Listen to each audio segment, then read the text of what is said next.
ఇదొక పరమాద్భుతమైన నామం. కాత్యాయన మహర్షి అని ఒక మహర్షి. ఆ మహర్షి ఒకానొకప్పుడు తనకి బిడ్డలు కలగాలి అని పరమశివుడి గురించి ఘోరమైన తపస్సు చేస్తున్నారు. ఆ తపస్సు చేసే సందర్భంలో ఒక విషయం ఏర్పడింది. లోకానికి ఆదర్శప్రాయంగా నిలబడతారు పార్వతీ పరమేశ్వరుడు. మీరు ఇప్పటికీ కంచి ఏకాంబరేశ్వర దేవాలయానికి వెడితే కామాక్షి ఎందుకు వచ్చిందో చెప్పే కథ ఎదురుగుండా ఉన్న 2 స్తంభాలలో చెక్కబడి ఉంటుంది. ఒకప్పుడు కైలాస పర్వతం మీద పరమశివుడు కూర్చునుంటే ప్రణయ వినోదంగా ఏదో భర్తతో ఆట ఆడుకోవడానికి పార్వతీదేవి వెనక నుండి వచ్చి ఆయన 2 కన్నులు మూసింది. సూర్యచంద్రౌచ నేత్రే, ఆయన కళ్ళు సూర్యచంద్రులు. ఆయన కళ్ళు ఇలా 2 మూసేటప్పటికే లోకానికి సూర్యచంద్రులు ఇద్దరూ లేకుండా పోయారు. లేకపోతే వాళ్ళిద్దరూ లేకపోతే ఇక కాలగమనమే ఉంది? కాలగమనం లేదు. లోకములన్నీ కూడా చాలా క్షుభితమైపోయాయి. వెంటనే పరమశివుడు లోకాల్ని ఆదుకుని కాంతిని ప్రసరించడం కోసం 3వ కన్ను తెరిచి అగ్ని సంబంధమైన కాంతిని వర్షించాడు. ఆమె 2 చేతులు తీసి భర్త వంక చూసింది. ఆమె సర్వజ్ఞ, ఆమె తెలియనిది ఏం కాదు. నేను ప్రణయానికి మీ 2 కన్నుల మీద చేతులు పెట్టినా లోకానికి జరిగిన ఉపద్రవాన్ని గ్రహించాను. ఇంత ఇబ్బంది ఇంతమందికి జరిగింది కాబట్టి ప్రాయశ్చిత్తం చేసుకుంటానంది. ప్రాయశ్చిత్త కర్మని అంత తేలిగ్గా తీసి అవతల పారేయకూడదు. అమ్మవారంతటిది లోకానికి చూపించింది. ఒక తప్పు జరిగితే పోగొట్టుకునే మార్గం. కావాలని తప్పు చెయ్య ప్రాయశ్చిత్తం చేసుకోను కాదు. ఎప్పుడో ఏదో పొరపాటున అవధి దాటిపోయి జరిగితే ప్రాయశ్చిత్తం. అంతేగాని అదే పనిగా తప్పు చేయను ప్రాయశ్చిత్తం చేసుకోను ఉంటున్న వాళ్ళకి ప్రాయశ్చిత్తాలు పనిచేస్తాయని చెప్పడానికి ఏముండదు. అదేం మార్గం కాదు. మురికిలో చెయ్యట్ట సబ్బెట్టి కడుక్కోనుకి. కాబట్టి నేను ప్రాయశ్చిత్తం చేసుకుంటానంది. పరమశివుడు అన్నాడు, ప్రాయశ్చిత్తం చేసుకుంటానంటే ఒక పని చేయి, భూమండలం మీదకి వెళ్ళి తపస్సు చేయి. అదిగో ఆ కాత్యాయనుడి కోరిక కూడా తీరుతుందన్నాడు. వెంటనే ఆమె ఒక శిశు రూపాన్ని పొంది బదరికాశ్రమంలో పడుకుంది. కాత్యాయన మహర్షి పరమశివుడి అనుగ్రహం కోసం తపస్సు చేస్తున్నాడు, బిడ్డ కోసం. ఆయనని అనుగ్రహించి ఆయనకి కుమార్తెగా వెళ్ళాలని ఒక పసిబిడ్డ రూపంలో ఆయనకి కనపడింది బదరికాశ్రమంలో. ఆయన బిడ్డని తీసుకుని పెంచాడు. కాత్యాయనుడికి బిడ్డగా దొరికి అనుగ్రహించింది కాబట్టి కాత్యాయని అయింది. ఇప్పుడు ఆ పిల్ల పెరిగి యవ్వనంలోకి వచ్చింది. నేను నిన్ననే మీతో మనవి చేశా, ఆమె ఎంతమందికైనా కూతురు, కానీ ఒక్క పరమశివుడికే ఇల్లాలు. అందుకే కాత్యాయని మహర్షి అన్నారు, నువ్వు యవ్వనంలోకి ప్రవేశించావు, నీ భర్తని తెలుసుకోగలిగిన సమర్థత నీదే. అందుకని తపస్సు ఇక్కడ మాని పరమశివుణ్ణి భర్తగా పొందడానికి ఎక్కడ తపస్సు చేస్తే సిద్ధిస్తుందో ఆ ప్రదేశం సత్యవ్రత క్షేత్రం, అంటే కాంచీపురం. దక్షిణాన ఉన్న ఏకైక మోక్షపురి. అయోధ్య మధురామాయా కాశీ కాంచీ అవంతికాపురి ద్వారవతీ చైవా సప్తైతే మోక్షదాయక అని. అందుకని దక్షిణాన ఉన్న ఏకైక మోక్షపురి కాబట్టి సత్యవ్రత క్షేత్రం అని పేరు. నువ్వు కాంచీపురంలోకి వెళ్ళిపోయావని గుర్తేమిటంటే నీకు కొన్ని వస్తువులు ఇస్తాను. ఒక గొడుగు, ఒక వింజామర, ఒక విషినికర్ర, గంగతీర్థం, గంగ ఒడ్డున ఉన్న ఇసక, ఒక యోగదండం, ఓ పుస్తకం, వేయించిన పెసలు, ఇలాంటి వస్తువులు ఇస్తాను. ఈ వస్తువులన్నీ మార్పు చెందుతాయి కాంచీపురంలోకి వెడితే. నీ దగ్గరున్నటువంటి కుంభం యోగదండంగా మారిపోతుంది, యోగదండం త్రిశూలంగా మారిపోతుంది, ఇసుక బిల్వదళాలుగా మారిపోతుంది. ఇలా వస్తువులు ఎక్కడ మారతాయో అది కాంచీపురం అని గుర్తించు అన్నాడు. అమ్మవారికి తెలియక లౌకికంగా తండ్రి ఆజ్ఞ పాలిస్తుంది లోకానికి ధర్మం నేర్పడానికి. ఆమె కాంచీపురం వచ్చింది. వచ్చి తపస్సులో కూర్చుని తపస్సు చేస్తోంది. పరమశివుడి కోసం తపస్సు చేస్తుంటే పరమశివుడు ఎప్పుడూ ఆవిడ పాతివ్రత్యాన్ని లోకానికి చెప్తుంటాడు. అది పరీక్ష. అంతేగాని ఆయన భార్యను ఆయన పరీక్షలు పెట్టాడు. కాబట్టి ఆయన ఏం చేశాడంటే ఏం చేస్తుందో చూస్తానని ఆమె 2 చేతులతో ఇసక ఇలా తీసి కుప్ప చేసింది. అదే సైకతలింగం. ఆ సైకతలింగానికి పూజ చేస్తోంది. ఏం చేస్తుందో చూస్తానని తన జటాజూటంలోంచి బ్రహ్మాండమైన గంగా ప్రవాహాన్ని విడిచిపెట్టాడు. ఆమె తన పక్కనే ఉన్నటువంటి దుర్గాస్వరూపాన్ని పిలిచి, అదిగో అంత పెద్ద ప్రవాహం వచ్చేస్తోంది, ఆ ప్రవాహాన్ని ఆపు చేయమంది. జలప్రళయబంధిని అన్న పేరుతో దుర్గామాత తన దగ్గర ఉన్నటువంటి ఒక కపాలంలోకి మొత్తం గంగనంతటిని పట్టేసింది. పరమశివుడు చూశాడు. ఓహో, తన దగ్గర ఉన్నటువంటి చెలికత్తె సహాయంతో ప్రవాహాన్ని ఆపింది, చూస్తాను ఏం చేస్తుందో అని భూమి ఆకాశాలు ఏకమైపోయేంత ప్రవాహం పంపాడు. ఆవిడ వెంటనే తన అన్నగారైన శ్రీ మహావిష్ణువుని ప్రార్థించింది. అన్నయ్య అన్నయ్య మీ బావగారు ఇంత పని చేస్తున్నారు, ఇంత ప్రవాహం వచ్చేస్తోంది, శివలింగం కొట్టుకుపోతుందేమో అంది. అంటే ఆయన అన్నాడు, ప్రవాహం వస్తోంది నువ్వు కొట్టుకుపోతున్నావని కాదు నీ బెంగ, శివలింగం కొట్టుకుపోతుందని. ఆ భక్తి ఆవిష్కరించమ్మా బావగారు పరవశలవుతారు అన్నాడు. అనగానే ఆవిడ గబగబా వంగి శివలింగాన్ని కౌగిలించుకుంది. ఉమాలింగన సంక్రాంత కుచకంక నముద్రితం లింగమేకాం రనాథస్యాసైకతం సముపాస్మహే. అందుకే ఇప్పటికీ ఏకాంబరేశ్వర శివలింగం మీద పార్వతీదేవి యొక్క కుచుముల ముద్రలు, ఆవిడ చేతి కంకణముల ముద్రలు ఉంటాయి. నీటితో అభిషేకం చెయ్యకూడదు కాబట్టే ఇప్పటికీ మల్లె నూనెతో అభిషేకం చేస్తుంటారు ఏకాంబరేశ్వర లింగానికి. పౌరై గూళ్ళ కనపడుతుంది చూడ్డానికి. అటువంటి శివలింగాన్ని కౌగిలించుకుంది. కౌగిలించుకుంటే పరమశివుడు ఆమె యొక్క భక్తిని చూసి పరవశించిపోయాడు. తాను ఏ చిన్న దోషం చేసిందో ఆ దోషానికి ప్రాయశ్చిత్తం అయిపోయింది పతిభక్తి చేత. ఇప్పుడు ఆయన గభాలన అవతరించాడు. వచ్చేస్తోంది గంగ. మరి ఆయన వదిలిపెట్టిన గంగేగా. కాలెత్తి ఒక్క గన్ను తన్నాడు. తంతే వెంటనే ఆ గంగ భూమిలోకి వెళ్ళిపోయింది అంతర్వాహినిగా. వెళ్ళిపోయి పక్క నుంచి భూమి లోపల ప్రవహిస్తుంది. అందుకే మీరు ఇప్పటికీ ఏకాంబరేశ్వర క్షేత్రానికి వెడితే పరిమళ కుంతలాంబ అని ఉంటుంది సహస్రలింగం. చంద్రశేఖరేంద్ర సరస్వతి మహాస్వామి వారికి సహస్రచంద్ర దర్శనోత్సవాలు జరిగినప్పుడు అందులో రజతలింగాలు పెట్టి అభిషేకం చేశారు. ఆ సహస్రలింగం దగ్గరికి వెళ్ళినప్పుడు భూమి పక్కన ఉన్న తూము దగ్గర చెవి పెట్టి వింటే గుడుగుడు గుడుగుడు గుడుగుడు శబ్దం వినబడుతుంది. ఆ ప్రవాహాన్ని చూసి ఆ అమ్మవారు భయపడి శివలింగం కొట్టుకుపోతుందని కంపా కంపా కంపా అంది. భయపడుతున్నానంది. ఆవిడికి భయం కాదు, భర్త శివలింగం కోసం. అందుకని కంపానది. మీరు ఇప్పటికీ అక్కడికి వెళ్ళి చూస్తే ఏకకాలంలో వరదరాజస్వామికి ఏకాంబరేశ్వరుడికి కళ్యాణం చేసే కళ్యాణ మంటపం ఉంటుంది. ఇప్పుడు దాని నిండా గబిలలు పట్టేసే ఎవరు లోపలికి వెళ్ళలేరు. అక్కడ అడిగితే తాళం తీస్తారు. అది ఎవరో కొంచెం తెలిసిన వాళ్ళు కామకోటి పీఠాధిపతుల్ని ప్రార్థిస్తే వాళ్ళు అనుగ్రహిస్తే తలుపు తీస్తారు. తలుపు తీసి లోపలికి వెళ్ళి చూస్తే ఇప్పటికీ మీకు ఒక పెద్ద కుండంలా కనపడుతుంది. అంతర్వాహిని భూమి లోపల నూతిలా పెడుతూ ఉంటుంది. అదే కంపానది. శివుడు కాలుతో తంతే వెళ్ళింది. ఆ కళ్యాణ మంటపం పక్కన ఉన్నటువంటి తలుపులోంచి బయటికి ఎడితే కనపడుతుంది కంపానది. అక్కడే ఢమరుక మోగించే విఘ్నేశ్వరుడు ఉంటాడు. కంచిలో ఉత్సవం జరిగేటప్పుడు ఆయన దగ్గరికి వెళ్ళి చెప్పి మంగళహారతి ఇస్తారు. ఆయన ఢమరుకం మోగిస్తూ కనపడతాడు. లోకంలో ఎక్కడ ఉండడు. ఆయన ఢమరుకం మోగించి చెప్తాడు ప్రారంభం అవుతున్నాయి ఉత్సవాలని చెప్తాడు. ఢమరుక వినాయకుడు అని ఉంటాడు. అక్కడే ప్రతి సంవత్సరం పాల్గొన మాసంలో పౌర్ణమి తిథి నాడు పార్వతీ కళ్యాణం జరుగుతుంది. సుగంధ కుంతలాంబ పరిమళ కుంతలాంబ అంటారు. అక్కడ ఒక్కచోటే చూడొచ్చు. అమ్మవారి జుత్తు సువాసనలు వచ్చే అమ్మవారు ఉంటుంది. ఆవిడే తపోకామాక్షి. తపస్సు చేస్తుంది. ఇప్పటికీ కామాక్షి మందిరంలో పక్కన గోడ మీద ఉంటుంది. పట్టి పట్టి పక్క నుంచి చూస్తే కనపడుతుంది. చెయ్యిలా ఎత్తిపెట్టి తపస్సు చేస్తూ ఉంటుంది. ఆ తపోకామాక్షియే కాత్యాయనీ స్వరూపం. లోకమునందు ప్రేమ, భర్త యందు అంతటి భక్తి ఏకకాలమునందు ఆవిష్కరించినటువంటి తల్లి. అటువంటి తల్లి తపోకామాక్షి అన్న పేరుతో కాంచీ క్షేత్రమునందు వెలసి ఉన్నది. ఆ తల్లి కాత్యాయనియే తపోకామాక్షి రూపంతో వచ్చి అక్కడ వెలిసి ఉన్నటువంటి కారణం చేత ఇప్పటికీ కాంచీపురానికి ఒక ప్రత్యేకత ఉంది. అమ్మవారు అంత తపస్సు చేసి ప్రాయశ్చిత్తం చేసుకుని పరమశివుడి పక్కన మళ్ళీ స్థానాన్ని పొందింది. అందుకే మీరు ఇప్పటికీ చూస్తే ఏకాంబరేశ్వర క్షేత్రం వెనక్కి వెళ్ళి చూసినప్పుడు ఆ మామిడి చెట్టు కింద పార్వతీ పరమేశ్వరులు ఇద్దరు కూర్చుని ఉంటారు. పెళ్లి కొడుకు పెళ్లి కూతురుగా. ఒళ్ళో సుబ్రహ్మణ్యుడు కూడా ఉంటారు. ఆ కిందనే వ్యాఘ్రపాదుడు పతంజలి ఉంటారు. అది కొంచెం బట్ట పైకెత్తి చూపించమంటే ఆ గోడ దగ్గర చూపిస్తారు. వ్యాఘ్రపాదుడు పతంజలి ఉంటారు. మళ్ళీ తన చెల్లెలు బావగారు కలుసుకుంటే సంతోషంగా చూస్తూ ఉంటారు. ఎదురుగుండా గోడ మీద శ్రీ మహావిష్ణువు అక్కడి నుంచి చూస్తుంటారు. చూసావా చెల్లి, శివలింగాన్ని గట్టిగా కౌగిలించుకుంటే బావగారు సంతోషపడిపోయి మళ్ళీ తన పక్కన నీకు స్థానం ఇచ్చారు. శివకేశవుల మధ్య భేదం లేదని చెప్పడానికి ప్రబలతార్కాణమైన క్షేత్రము కాంచీపురం. అంత గొప్పగా ఉంటుంది అక్కడ. ఇద్దరు పెళ్లి కొడుకు పెళ్లి కూతురై ఏకపీఠం మీద కూర్చుని ఉంటారు. అందుచేతనే ఇప్పటికీ కాంచీపురంలో పాల్గొన మాసంలో వచ్చేటటువంటి శుక్లపక్ష పౌర్ణమి తిథి నాడు సుగంధ కుంతలాంబని ఊరేగింపుగా తీసుకెడతారు ఏకాంబరేశ్వర కళ్యాణానికి. ఒకనాడు తెలియకుండానే నేను కాంచీపురంలో ఉన్న ఆ తిథి నాడు.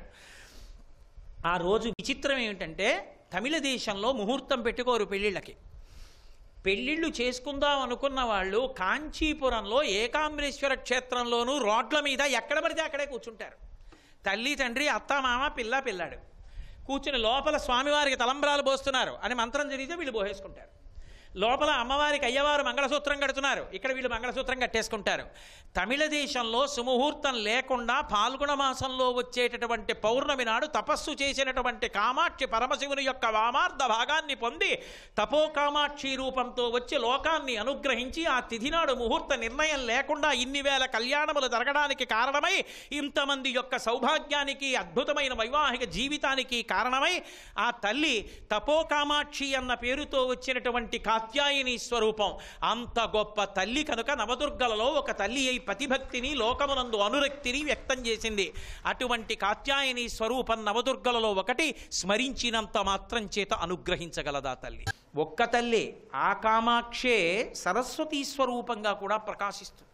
అందుకే మీరు చాలా జాగ్రత్తగా గమనిస్తే శ్రీ విద్యా తత్వాన్ని దుర్గా సప్తశతి మీరు పరిశీలనం చేస్తే దుర్గా సప్తశతిలో ప్రథమ చరిత్ర, మధ్యమ చరిత్ర, ఉత్తమ చరిత్ర అని 3 చరిత్రలు ఉంటాయి.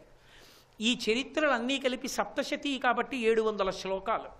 ఈ 700 శ్లోకాల్లో ప్రథమ చరిత్ర యందు 7 ఉంటారు అమ్మవారి యొక్క రూపాలు, మధ్యమ చరిత్ర యందు 7 ఉంటారు, మూడవ చరిత్ర అయిన ఉత్తమ చరిత్ర యందు 7 ఉంటారు. ఈ 7 కలిపి 3 ఏళ్ళు 21 అవుతారు. సప్తశతి మళ్ళీ 21 సమిష్టి రూపాలుగా 7 అయిపోతారు. ఈ 7 మళ్ళీ 1లోకి వెళ్ళిపోయి దుర్గగా మారిపోతారు. ఆ దుర్గయే ఒక చోట లలితగా నిలబడిపోతుంది. అందులో ప్రథమ చరిత్రలోకి వెళ్ళి చూస్తే కాళి, తార, చిన్నమస్త, భువనేశ్వరి, సుముఖి, బాల, కుబ్జ, వీళ్ళు 7 కూడా ప్రథమ చరిత్రలో ప్రతిపాదింపబడినటువంటి నాయికాస్వరూపాలు. అలాగే మీరు మధ్యమ చరిత్ర దగ్గరికి వచ్చేటప్పటికి మధ్యమ చరిత్రలో మళ్ళీ 7 నాయికలు కనపడతారు. వాళ్ళు ఒకరు సరస్వతి, ఒకరు లక్ష్మి, ఒకరు కాళి, ఒకరు లలిత, ఒకరు దుర్గా, ఒకరు గాయత్రి, వేరొకరు అరుంధతి. ఈ 7 మధ్యమ చరిత్రలో కనపడతారు. మూడవదైనటువంటి ఉత్తమ చరిత్రలోకి వెళ్ళి చూస్తే సప్తమాతృకలు అంటుంటాం మనం.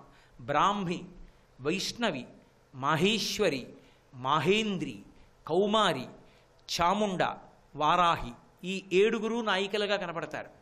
మళ్ళీ ఈ 3 చరిత్రల్లో కనపడినటువంటి 3 ఏళ్ళు 21 సమిష్టి రూపాలైపోయి మళ్ళీ 7గా మారిపోతారు.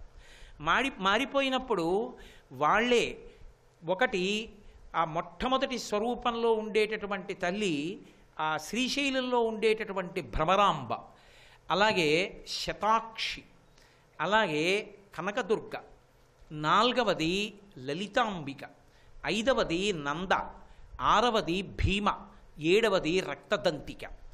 ఈ 7 సమిష్టి రూపాలుగా మారిపోతారు. మళ్ళీ ఈ 7 1లోకి వెళ్ళిపోతారు. వెళ్ళిపోతే అది దుర్గ. ఆ దుర్గ లలిత. ఆ లలిత ఆయుధాలు ఎలా పట్టుకుంటుందో అలాగే పట్టుకుని కామాక్షి. ఇప్పుడు చెప్పండి, కామాక్షి సరస్వతి, సరస్వతి కామాక్షి, దుర్గ సరస్వతి, సరస్వతి దుర్గ, దుర్గ లక్ష్మి.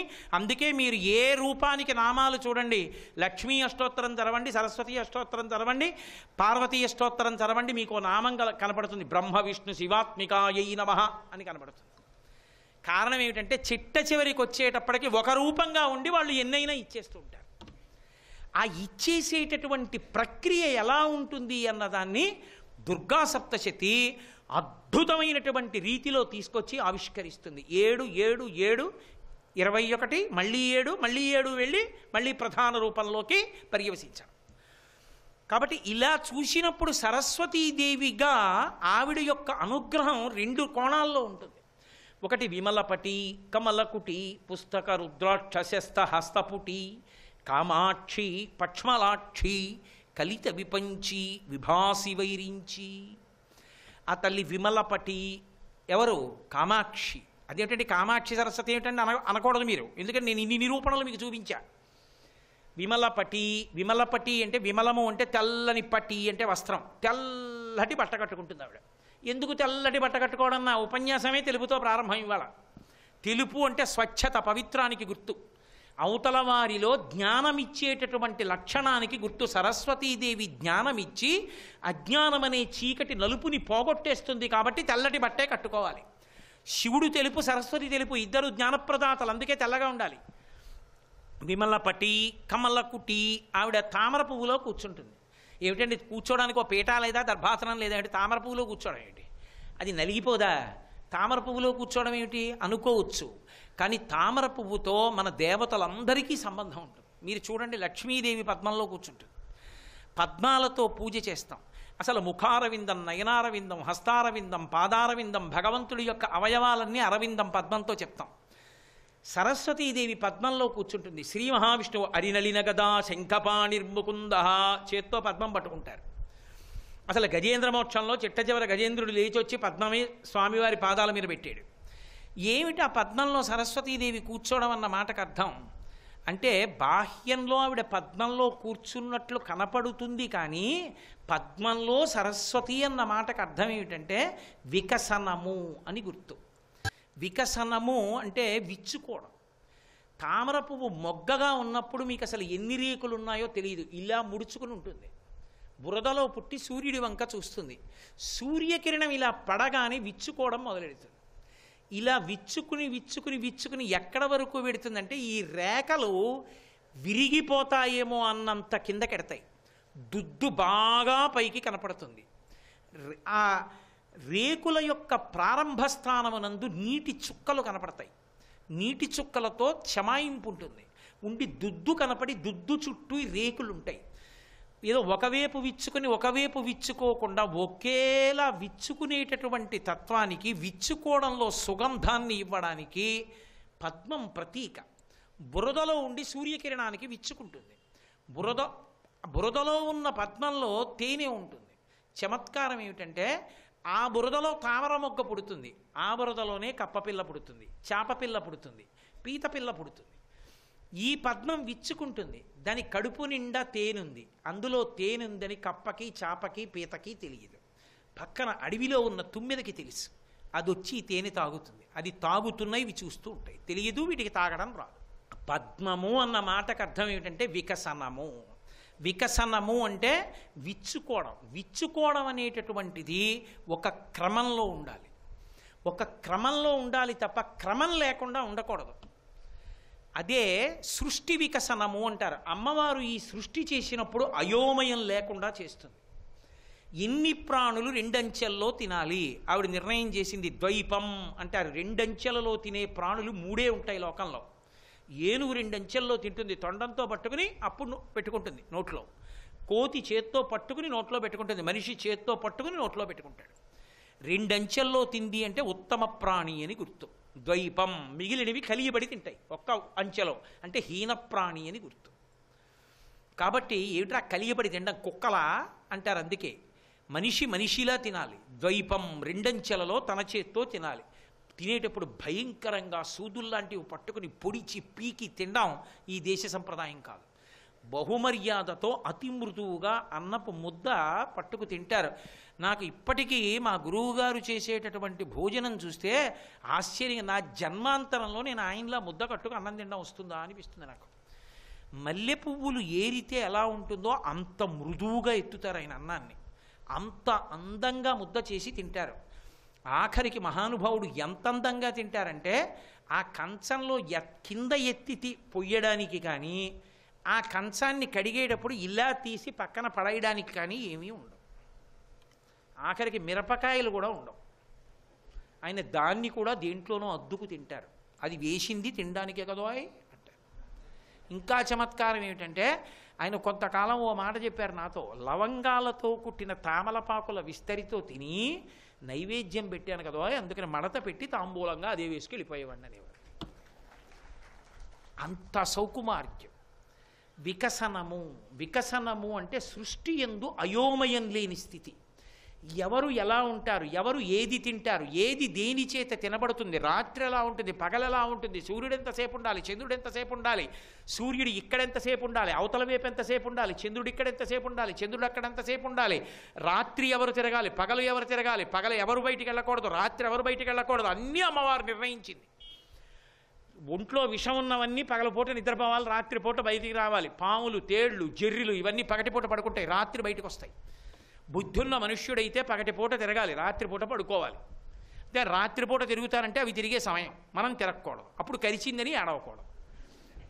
మరి నువ్వు ఇప్పుడు ఉపన్యాసం చెప్పావంటే నిస్సందేహంగా చెప్పాలంటే నేను క్షమింపబడవలసిన విషయం. కాబట్టి ఎప్పుడు ఎవరు ఎలా ఉండాలి అన్నది అమ్మవారు వికసనమునందు నిర్ణయం చేసింది. మనసు యొక్క వికసనం కూడా అలాగే ఉండాలి. చిన్నతనం నుంచి కూడా చక్కగా మంచి మాటలు వింటూ, మంచి విషయాలు చూస్తూ, మంచి విషయాలు చేస్తూ బాగా మనసులో మంచి ఉంచుకోవాలి.